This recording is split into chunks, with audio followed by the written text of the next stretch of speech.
ഒരു ക്ഷേത്രക്കുളം, അതിലേറെ മത്സ്യങ്ങൾ, പല ജാതിയിൽപ്പെട്ട പല വിഭാഗത്തിലും ഉള്ള മത്സ്യങ്ങൾ.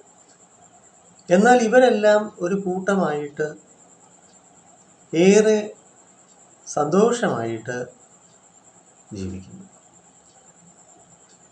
അവർക്ക് ലഭിക്കുന്ന പായലും മറ്റും കഴിച്ച് ഭക്തജനങ്ങൾ കൊണ്ടിടുന്ന ചില ഭക്ഷണങ്ങളൊക്കെ സംതൃപ്തമായിട്ട് ഭക്ഷിച്ചും ഈ മത്സ്യങ്ങൾ അങ്ങനെ ജീവിക്കുന്നു. എന്നാൽ ഒരു നാൾ മുതൽ വലിയൊരു കൊക്ക് ഈ മത്സ്യങ്ങൾക്ക് ഒരു ഭീഷണിയാകും. കൊക്കിൻ്റെ വലിയ ചുണ്ട് അതിൻ്റെ ഭക്ഷണത്തിന് ഈ കുടുംബാംഗങ്ങളിലെ ആരെങ്കിലുമൊക്കെ ഇരയാകുന്നു. ഈ കൊക്ക് നോക്കുമ്പോൾ അതിന് സുലഭമായിട്ട് നിത്യേന മത്സ്യക്കുഞ്ഞുങ്ങളെ അല്ലെങ്കിൽ മത്സ്യങ്ങളെ ലഭിക്കും. അപ്പോൾ കൊക്കിനെ നോക്കുമ്പോൾ സുലഭമായിട്ട് ഫുഡ് കിട്ടുന്നുണ്ട്.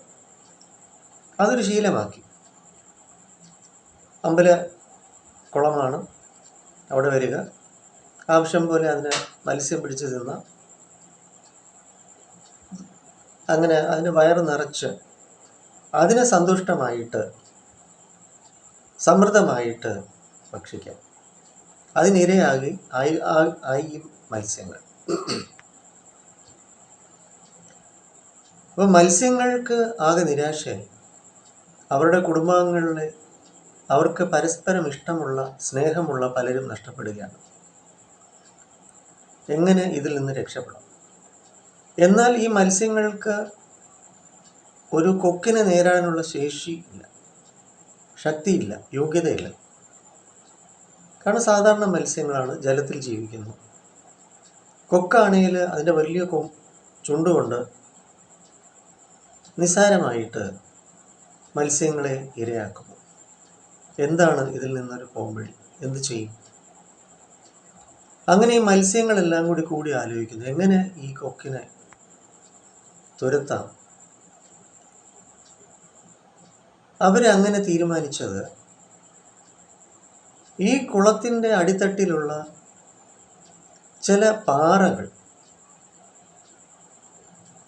അപ്പോൾ ഈ മത്സ്യത്തിൽ കുറച്ച് വലിയ മത്സ്യങ്ങളുടെ അതിൻ്റെ വായ്ക്കകത്ത് ഈ പാറ കൊണ്ടുവന്ന്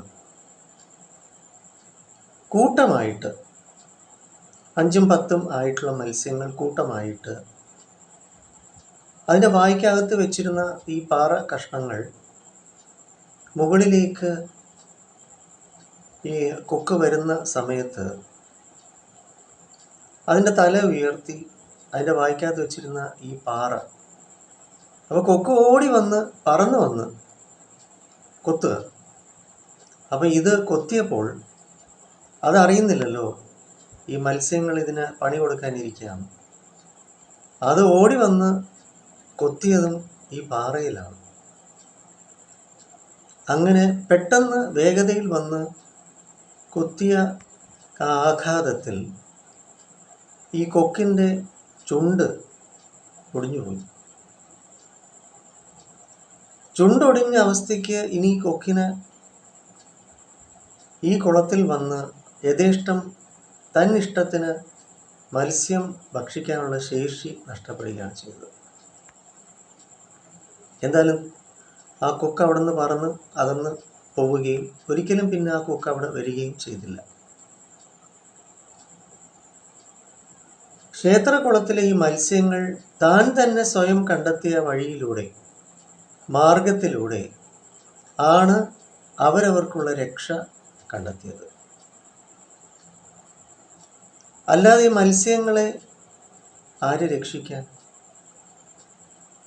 ആരും രക്ഷിക്കില്ല. ഒരു രക്ഷയും ഈ മത്സ്യങ്ങൾക്ക് ലഭിക്കാൻ ഇല്ല. ക്ഷേത്രകുളത്തിലാണ് ഈ മത്സ്യങ്ങൾ ജീവിക്കുന്നതെങ്കിൽ പോലും തൻ രക്ഷ താൻ തന്നെ കണ്ടെത്തിയത് കൊണ്ട് അവരുടെ ബുദ്ധി അവർ കൂട്ടമായി ചേർന്ന് ആലോചിച്ച് ഒരു വഴി കണ്ടെത്തിയത് കൊണ്ട് ഈ കൊക്കിൽ നിന്ന് ഈ മത്സ്യങ്ങൾക്ക് രക്ഷ നേടാൻ സാധിച്ചു എന്നതാണ്. തുടർന്ന് ആ മത്സ്യങ്ങൾ സന്തോഷമായിട്ട് അതിൻ്റെ ജീവിതം തുടർന്നു. എന്നതുപോലെ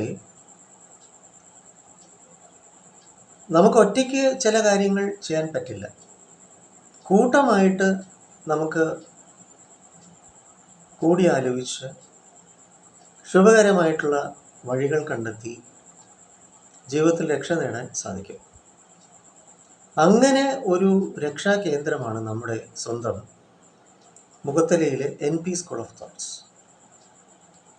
ഒരുപാട് പേർക്ക് മാർഗമാണ്, വഴികാട്ടിയാണ് നമ്മുടെ positive thinking centre, NP school of thoughts, നമ്മുടെ പോസിറ്റീവ് തിങ്കിങ് സെന്റർ. കാരണം ഇവിടെ കുട്ടികൾക്കാണെങ്കിൽ ഏകാഗ്രത, ഓർമ്മശക്തിയൊക്കെ നേടാൻ നമുക്ക് സ്റ്റുഡൻസ് ലേണിംഗ് സപ്പോർട്ട് സെന്ററും കൂടിയാണിത്.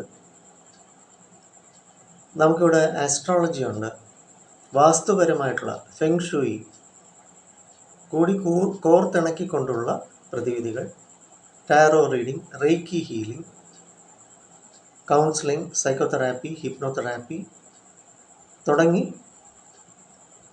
സപ്ത ധ്യാനാമൃത സൗഹൃദ വിദ്യാ കേന്ദ്രം കൂടിയാണ് നമ്മുടെ NP സ്കൂൾ ഓഫ് തോട്ട്സ്.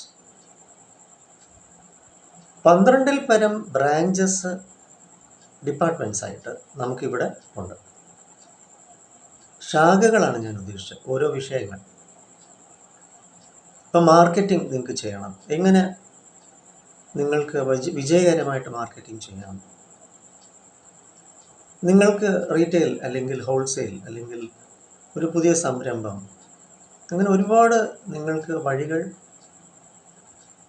വഴികാട്ടിയായിട്ട് ഇവിടെ ഉണ്ട്. ഞാൻ നമ്മുടെ ഇതിൻ്റെ ക്ഷേത്രജ്ഞനായിട്ട് നിങ്ങളെ സഹായിക്കാൻ ഞാനിവിടെ എപ്പോഴും ഉണ്ട്. നമുക്ക് കൂട്ടമായിട്ട് ഒത്തൊരുമിച്ച് ജീവിതത്തിൽ ഒരുപാട് ഉയരങ്ങളിൽ എത്താം. മത്സ്യക്കൂട്ടങ്ങൾ ബുദ്ധി കണ്ടെത്തി ആ കൊക്കിനെ തുരത്തി ഓടിച്ചതുപോലെ നമുക്ക് ഒരുമിച്ച് ഒരുപാട് രക്ഷാമാർഗങ്ങൾ പല വഴിക്ക് കണ്ടെത്താനുള്ള വിദ്യ ഇവിടെ ഉണ്ട്. കാരണം ഇത് വിദ്യാ കേന്ദ്രമാണ്. ധ്യാനമുണ്ട്, പ്രാണായാമമുണ്ട്. വരിക, വെൽക്കം. 9605743596 എന്ന നമ്പറിൽ എന്നെ വിളിക്കാം. ഞാൻ കൊല്ലം അയത്തിൽ മെഡിറ്ററേനിയൻ ഹോസ്പിറ്റലിലെ സൈക്കോളജിസ്റ്റും കൂടിയാണ്. ഒരുപാട് കാര്യങ്ങൾ നിങ്ങൾക്ക് ജീവിതത്തിൽ നേടാം. വിജയം സുനിശ്ചിതം.